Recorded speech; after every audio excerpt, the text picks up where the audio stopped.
चौथी समस्या, hidden charges और फीस। मैं चाहूंगा आपके माध्यम से ये नाना प्रकार के चार्जेस जो आज मैं सदन में लाया हूं, ये माननीय वित्त मंत्री जी तक पहुंचे, ताकि देश के आम आदमी की जो जेब बैंकिंग सिस्टम काट रहा है, ये उसे पता लगे, ग्राहक को भी और माननीय वित्त मंत्री जी को भी। पहला, मिनिमम बैलेंस पेनल्टी। यदि आप न्यूनतम बैलेंस नहीं रखते हैं तो 100 से 600 रुपए प्रति माह बैंक आपका काट लेता है। इस चार्ज को लगाने के बाद बैंकों ने वित्तीय वर्ष 22-23 में 3500 करोड़ रुपए मिनिमम बैलेंस पेनल्टी के नाम से लोगों से वसूले हैं मैडम। दूसरा चार्ज, एक्स्ट्रा एटीएम यूजेज। आपको एटीएम ट्रांजैक्शन के लिए 2 से 3 की मोहलत मिलती है, 2 से 3 की इजाजत मिलती है बैंकों द्वारा। अगर आप चौथा 5वां ट्रांजैक्शन कर लें तो हर ट्रांजैक्शन पे 20 रुपए एटीएम चार्ज आपको देना पड़ता है। इनएक्टिविटी फी 100 से 200 रुपए सालाना, यानी कि अगर बैंक आप बहुत ज्यादा अपना अकाउंट यूज नहीं करते हैं तो बैंक इनएक्टिविटी के नाम पे भी चार्ज लगा देता है। फिर बैंक स्टेटमेंट आप मंगवाते हैं तो बैंक स्टेटमेंट इशुएंस चार्जेस के नाम पर आपसे 50 से 100 रुपए लेता है। फिर आप कहते हैं हमें एसएमएस अलर्ट के माध्यम से मेरे बैंक के खाते में क्या आ रहा है उसकी जानकारी मिले, तो एसएमएस अलर्ट चार्जेस के नाम पर भी प्रति क्वार्टर 20 से 25 रुपए आपसे लिया जाता है। ऑनलाइन पेमेंट करेंगे एनईएफटी की तो ट्रांजैक्शन फी भी ली जाती है। जबरदस्ती आपको पहले लोन बेचते हैं और फिर उसके बाद लोन प्रोसेसिंग फी के नाम पर 1 से 3% लोन अमाउंट का काट लेते हैं। और जब आपकी किस्मत ठीक चल रही हो और आप समय से पहले अपना लोन बकाया जो है उसका भुगतान करने बैंक पहुंच जाएं तो loan pre closure charges, early payment penalty के नाम पर भी बैंक आपसे पैसा वसूलता है। साधारण सा सिग्नेचर बदलवाना हो, नॉमिनी की डिटेल्स बदलवानी हो, उस चेंज पर भी 200 रुपए प्रति ट्रांजैक्शन के नाम पे बैंक आपसे पैसा वसूलता है। और डिमांड ड्राफ्ट पे ऑर्डर बनाने जाएं तो 100 से 200 रुपए प्रति डिमांड ड्राफ्ट आपसे पैसा वसूलता ही वसूलता है। यानी कि कस्टमर्स की जेब काटी जा रही है और कस्टमर्स को पता भी नहीं लगता कि कितना पैसा बैंक इन नाना प्रकार के चार्जेस के चलते आम आदमी से वसूल रहा है।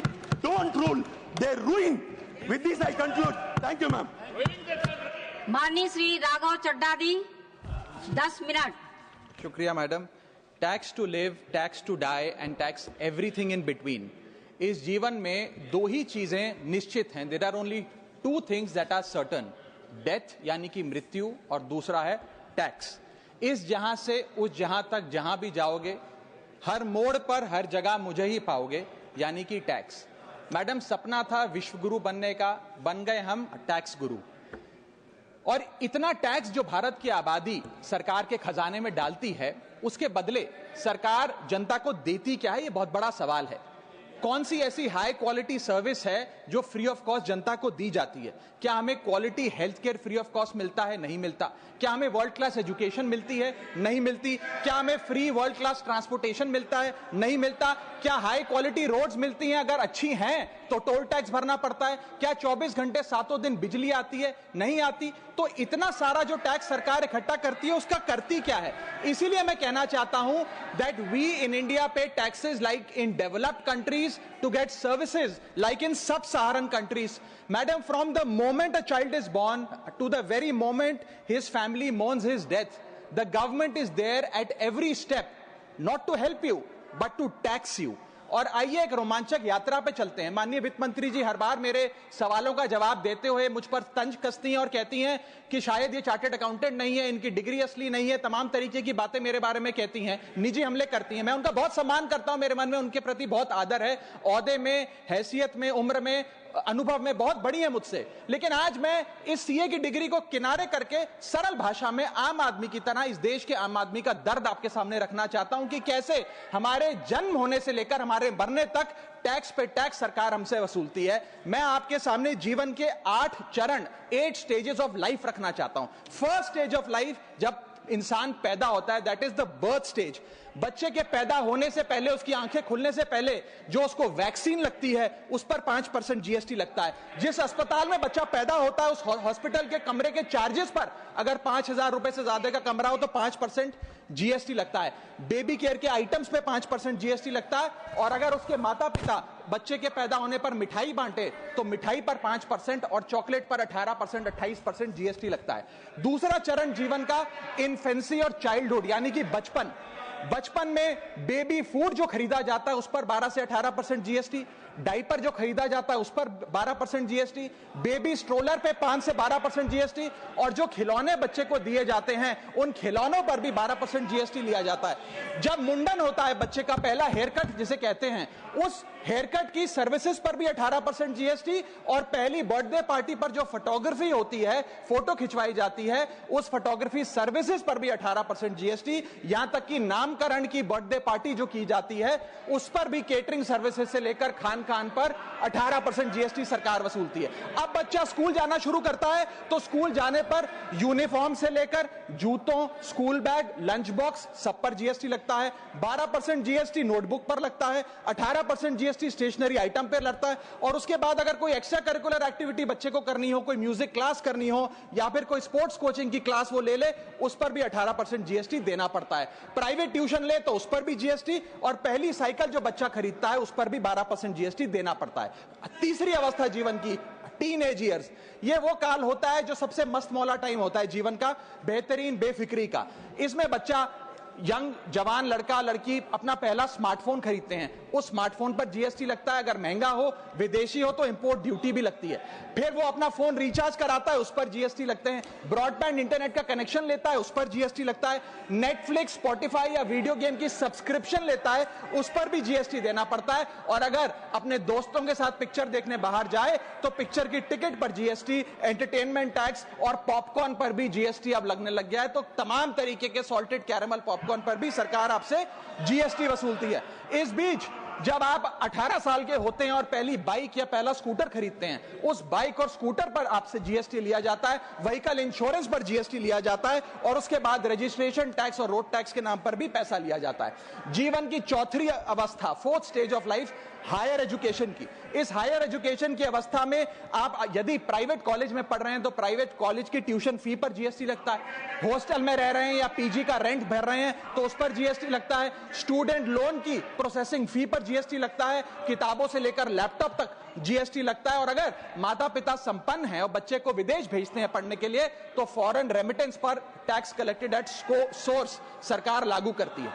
अब आते हैं पांचवी अवस्था पे, जब वो अपना करियर शुरू करता है। ये वो एज है जिसे मैं golden age of direct taxes कहूंगा। अब ये डायरेक्ट टैक्स के जंजाल में आदमी फंस जाता है इस उम्र में, जब उसकी पहली नौकरी लगती है। तो नौकरी में आमदनी अनुसार उसके स्लैब रेट के हिसाब से उस पर टीडीएस पहले काटा जाता है, मानो जेब काटी जा रही हो, और फिर इनकम टैक्स वसूला जाता है। जब पहली बार उसको पगार मिलती है, वेतन मिलता है, वो माता पिता या दोस्तों को बाहर खाने पे ले जाता है, पिक्चर दिखाने ले जाता है, उस खाने के बिल पर भी सरकार जीएसटी वसूलती है। और जैसे जैसे उसकी सैलरी बढ़ती है वैसे वैसे स्लैब अनुसार उससे इनकम टैक्स वसूला जाता है। इसके बाद आज वर्क फ्रॉम होम का कल्चर चल रहा है, तो वर्क फ्रॉम होम में इंटरनेट बिल्स हो, ब्रीफकेस हो, लैपटॉप हो, इन सारी चीजों की खरीद पर सरकार जीएसटी लेती है। और अगर आप ये पैसा निवेश करें, इस निवेश करने पर आप कोई भी फाइनेंशियल इंस्ट्रूमेंट खरीदें तो सिक्योरिटी ट्रांजैक्शन टैक्स के नाम पर, मैडम मेरा समय जा रहा है, कोई फाइनेंशियल इंस्ट्रूमेंट खरीदे तो फाइनेंशियल इंस्ट्रूमेंट की खरीद पर सिक्योरिटी ट्रांजैक्शन टैक्स, उसकी ब्रोकरेज पर जीएसटी और फाइनेंशियल एडवाइजरी पर जीएसटी। और जब आप ये फाइनेंशियल इंस्ट्रूमेंट बेचते हैं तो उसके मुनाफे पर सरकार आपसे कैपिटल गेन टैक्स वसूलती है। यहां तक कि हेल्थ इंश्योरेंस और लाइफ इंश्योरेंस प्रीमियम्स पर भी सरकार आपसे जीएसटी लेती है। इसी सरकार के मंत्री माननीय गडकरी जी भी सरकार से यही गुजारिश कर रहे हैं कि इंश्योरेंस प्रीमियम पे कम से कम जीएसटी हटा दिया जाए। इसके बाद इंसान अपने जीवन की छठी अवस्था में आता है, यानी कि मिडिल एज। इसमें उसकी आमदनी भी पीक पर होती है और उसका टैक्सेशन भी पीक पर होता है। अप्रेजल होता है, प्रमोशन होता है, बोनस मिलता है, और हाई टैक्स स्लैब के चलते वो अपनी कमाई का एक अधिकांश हिस्सा इनकम टैक्स में सरकार को जमा कराता है। इस दौर में इंसान गाड़ी खरीदता है, घर बनाता है। जब गाड़ी खरीदता है तो जीएसटी देता है, रोड टैक्स भरता है, व्हीकल इंश्योरेंस पर जीएसटी भरता है। और जब गाड़ी लेकर शोरूम से निकलता है तो पेट्रोल डीजल पर वैट, सेस और एक्साइज ड्यूटी के नाम पर पैसा भरता है। जब सड़क पर गाड़ी चलाता है तो टोल टैक्स भरता है। फिर वो अपना घर भी खरीदता है, जमीन खरीदता है। जब जमीन खरीदता है तो स्टैंप ड्यूटी फीस सरकार को देता है। जब कंस्ट्रक्शन मटेरियल खरीदता है घर बनाने के लिए तो कंस्ट्रक्शन मटेरियल पे, चाहे वो सीमेंट हो, मार्बल हो, स्टील हो, उस पर जीएसटी देता है। उसके बाद जब कंस्ट्रक्शन सर्विसेज लेता है किसी बिल्डर से, ठेकेदार से, कॉन्ट्रैक्टर से, तो उस कंस्ट्रक्शन सेवाओं पर भी जीएसटी सरकार आपसे वसूलती है। और जब घर बन जाए तो एनुअल प्रॉपर्टी टैक्स और हाउस टैक्स के नाम पे आपसे पैसा लिया जाता है। और जब आपको पैसे की आवश्यकता पड़े और आप ये घर बेच दें तो कैपिटल गेन्स पर भी सरकार आपसे उस मुनाफे पे टैक्स वसूलती है। और इस बीच शादी तो रह ही गई, फिर इंसान शादी करता है। इस बीच तो बैंक्वेट हॉल बुक करता है, उस बैंक्वेट हॉल की बुकिंग पे टैक्स भरता है। शामियाना, खाना, केटरिंग सर्विसेज लेता है, उस पर जीएसटी भरता है। ज्वेलरी खरीदता है, उस पर जीएसटी भरता है।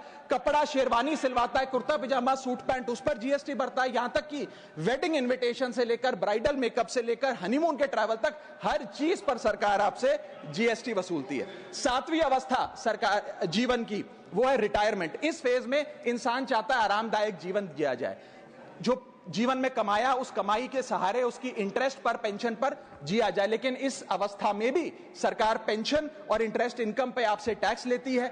बूढ़ा हो जाता है, दवाई इलाज की जरूरत पड़ती है तो हेल्थ केयर बिल पर, दवाइयों पर आपसे जीएसटी लिया जाता है। लाइफ इंश्योरेंस और हेल्थ इंश्योरेंस प्रीमियम पर तो जीएसटी लेती है। और इस दौर में वो अपनी वसीयत लिखता है, फैमिली विल। उस फैमिली विल पर जो लीगल फीस देता है, उस लीगल फीस पर भी उसे जीएसटी देना पड़ता है और स्टैंप ड्यूटी देनी पड़ती है। और 8वीं जीवन की अवस्था यानी कि जीवन की समाप्ति, जब उसका स्वर्गवास हो जाता है, उसके जीवन का अंत हो जाता है, यहां भी सरकारें उसका साथ नहीं छोड़ती। यहां पर भी सरकारें उस पर टैक्स लगाती हैं।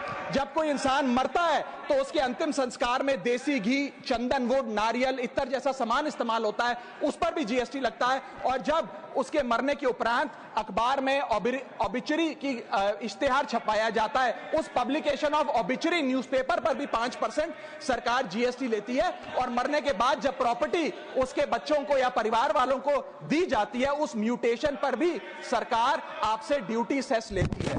यह है life cycle of taxation model. लेकिन मैडम, सबसे जरूरी बात यह है कि इतना टैक्स देने के बाद सरकारें हमें देती क्या है। मैं जानता हूं कि टैक्स सरकार के लिए जरूरी है, इस सरकार के लिए नहीं, जितनी सरकारें इस देश में रही सबने टैक्स लगाकर जनता से पैसा लिया। टैक्सेस वास्तव में जरूरी हैं, लेकिन सवाल यह है कि क्या ये टैक्सेस हमारी इकोनॉमी को बढ़ा रहे हैं या हमारी इकोनॉमी को खा रहे हैं? क्या इससे हमारी जिंदगी बेहतर हो रही है या हमारी जिंदगी बदतर हो रही है? इतने टैक्स लगाने की वजह से आज हमारी आमदनी घट रही है, इस वजह से खपत गिर रही है, कंजम्पशन गिर रही है, डिमांड नहीं बढ़ रही है और प्रोडक्शन गिर रही है। इस वजह से पूरा इकोनॉमिक साइकिल, जो हमारा इकोनॉमी का चक्का है, वो धीमा हो गया है। मैडम, इस देश में, बस समाप्त कर रहा हूं, इस देश में मैं, मेरी पार्टी के टाइम से आप ले लीजिएगा, मेरी पार्टी के टाइम से ले लीजिएगा। मैडम, इस देश में 80 करोड़ जनता 5 किलो फ्री राशन के सहारे जी रही है। आपको जान के अचंभा होगा, इस 80 करोड़ जनता से भी ये सारा जीएसटी लिया जाता है, दिन प्रतिदिन लिया जाता है, जो आज मैंने पढ़ के सुनाया। सिर्फ अमीर नहीं,